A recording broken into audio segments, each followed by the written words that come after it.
अस्सलाम वालेकुम, welcome to my YouTube channel. आज की इस वीडियो में हम ये सीखेंगे कि होम्योस्टेसिस क्या होता है, ठीक है, और ये हमारी बॉडी में काम कैसे करता है।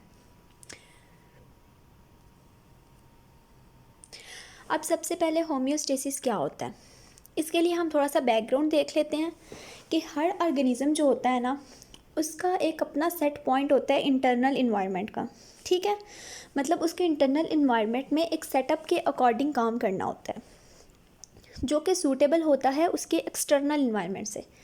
अब जो एक्सटर्नल इन्वायरमेंट है ना, उसमें तो मुसलसल चेंजेस आ रही हैं, और अगर वो चेंजेस हमारी बॉडी पे इफ़ेक्ट करने लगें, हमारे इंटरनल इन्वायरमेंट पे इफ़ेक्ट करने लगें, तो हमारा इंटरनल इन्वायरमेंट भी मुसलसल चेंज होता जाएगा, ठीक है। इस तरह सर्वाइवल जो है ना, वो बहुत मुश्किल हो जाएगा। तो जो अब हमारा इंटरनल इन्वायरमेंट है ना, वो इस तरह सेट होता है कि एक नैरो रेंज में फ्लक्चुएशंस आती हैं, सिर्फ बहुत ज़्यादा चेंज नहीं आता। अब होम्योस्टेसिस का रोल क्या होता है बेसिकली, कि ये हमारे इंटरनल इन्वायरमेंट को प्रोटेक्ट करता है। एक्सटर्नल इन्वायरमेंट में जितनी भी फ्लक्चुएशंस आ रही हूँ, उनके नुकसानात से हमारे इंटरनल इन्वायरमेंट की प्रोटेक्शन का जो सिस्टम है ना, वो होम्योस्टेसिस होता है, ठीक है। उसको हम कहते हैं होम्योस्टेसिस है। ये क्या करता है कि हमारी बॉडी में जितनी भी इंटरनल फ्लक्चुएशंस हो रही होती है ना, उनको एक नैरो रेंज में मेंटेन करता है। ये नहीं हम कह सकते कि एक फ़िक्स्ड पॉइंट है, ठीक है, लेकिन हम सिर्फ इतना कह सकते हैं कि जैसे 5 to 10 के दरमियान में ये मैनेज करेगा। उसके बाद एक्सक्रीशन क्या होती है। एक्सक्रीशन बेसिकली जितने भी नाइट्रोजनस वेस्ट बनते हैं ना, वेस्ट मटेरियल होते हैं हमारी बॉडी में, उनके रिमूवल को कहते हैं एक्सक्रीशन। उसके बाद इससे एक और टर्म लिंक्ड है, वो है osmo regulation. Osmo regulation basically एक ऐसा मैकेनिज़्म है रेगुलेशन का, जिसके थ्रू हमारी बॉडी में सल्यूट और वाटर की कंसनट्रेशन को मेंटेन रखा जाता है। उसके बाद है थर्मो रेगुलेशन। अब सल्यूट और वाटर की कंसनट्रेशन के साथ साथ जो तीसरा फैक्टर होता है ना, जिस पे इंटरनल इन्वायरमेंट का, जिस पे एक्सटर्नल फ्लक्चुएशंस जो हैं वो बहुत ज़्यादा इफ़ेक्ट करती हैं, तो वो है टेम्परेचर। अब टेम्परेचर की जो मेंटेनेंस होती है ना, within a tolerable range, within a narrow range, उसको हम कहते हैं थर्मो रेगुलेशन। अच्छा, अब इसी की थोड़ी सी कंटिन्यूएशन आगे कि हमारी जो इंटरनल बॉडी है ना, उसका फिक्स्ड नहीं होता। जैसे टेम्परेचर की बात कर लें, तो वो ज़रूरी नहीं है कि हर टाइम वो 37.2 डिग्री पे ही रहेगा, ठीक है, बल्कि उसमें थोड़ी बहुत फ्लक्चुएशंस आती रहती हैं, लेकिन वो नैरो रेंज में फ्लक्चुएशंस होती हैं। और जब इस नैरो रेंज से फ्लक्चुएशंस बढ़ती हैं ना, तो फिर जो है वो प्रॉब्लम काज होता है। अब ये चेंजेस जो है सारी, जो मैंने आपको पहले बताया कि ये चेंजेस जो होती हैं ना, ये एक स्पेसिफिक रेंज में होती हैं, और ये हमेशा कंपैरिजन में हम स्टडी करते हैं, ठीक है।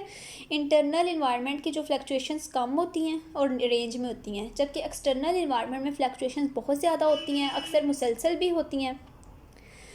उसके बाद ये क्या होता है कि ना, अब जो हमारा इंटरनल इन्वायरमेंट है ना, वो इस तरह मेंटेन होता है कि ना तो हमारी बॉडी में वाटर बहुत ज़्यादा हो जाए और ना ही बहुत कमी हो जाए, वाटर की डिहाइड्रेशन हो जाए, ठीक है। इसलिए एक स्पेसिफिक रेंज होती है वाटर की, उतनी मेंटेन रखनी होती है। और अब डिफरेंट इन्वायरमेंट में सर्वाइवल के लिए ना, डिफरेंट एनिमल्स किस तरह मेंटेन करते हैं होम्योस्टेसिस को, अडॉप्टेशंस के थ्रू, ठीक है। आगे अब अभी हम अडॉप्टेशंस भी देखेंगे कि प्लांट्स की क्या क्या अडॉप्टेशंस हैं और एनिमल्स की क्या क्या अडॉप्टेशंस हैं।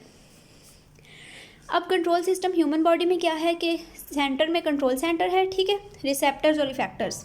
अब इनको हम देख लेते हैं डिटेल में। सबसे पहले देखेंगे, स्टिमुलस आया, सेंस ऑर्गन्स ने उसको सेंस किया, इंफॉर्मेशन भेजी कंट्रोल सेंटर में, उन्होंने आगे इफेक्टर को कहा कि भाई रिस्पॉन्स जनरेट करो, इफेक्टर ने रिस्पॉन्स जनरेट किया, और वापस जो स्पेसिफिक पॉइंट था वहाँ पे वैल्यू आ गई हमारी बॉडी की। अब यहाँ पे हम एग्जांपल ले रहे हैं टेम्परेचर की। ये नॉर्मल बॉडी टेम्परेचर जो है ना, वो 37 डिग्री है। अब बॉडी टेम्परेचर जब बढ़ेगा नॉर्मल से, तो क्या होगा कि नर्वस सिस्टम जो है वो फ़ौरन से सिग्नल देगा ब्लड वेसल्स को, वो डायलेट कर जाएंगी, और स्वेट ग्लैंड जो होते हैं वो स्वेट सेक्रेट करना शुरू हो जाएंगे। इस तरह बॉडी की जो हीट है वो सराउंडिंग में चली जाएगी, और बॉडी टेम्परेचर जो है वो नॉर्मल हो जाएगा। अब अगर बॉडी टेम्परेचर बिलो नॉर्मल हो जाए, तो वही वेसल्स जो डायलेट हुई थी वो अब कंस्ट्रिक्ट कर जाएंगी, स्वेट ग्लैंड जो हैं वो इनएक्टिव ही रहेंगे, बॉडी हीट जो है वो कंजर्व हो जाएगी, और बॉडी टेम्परेचर जो है वो नॉर्मल हो जाएगा।